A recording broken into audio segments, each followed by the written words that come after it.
In this video, we're covering the overhead dangers posed by a truck. In most cases, it's either the height of the cargo bed, that box at the back of the truck, or the cargo being carried by the truck that is too high, or the structure that it's wanting to go under that is too low, and so it catches the bottom of a bridge, or an overhead sign. Could be power cables or telephone cables. But in a case such as this, we as motorists want to be aware of this particular danger.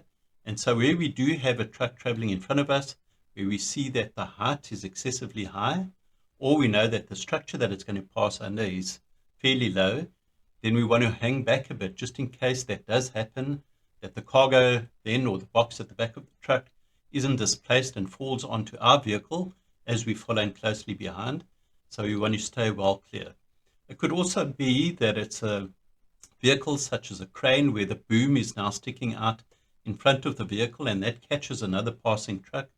Or it could be that a truck has stopped on the side of the road at a slight incline so that the cargo box on the back of the truck is overlapping a bit into the road, and so another passing vehicle catches that. Could be for a number of different reasons, but we need to be aware of where these threats are.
Please like, subscribe, and get notified.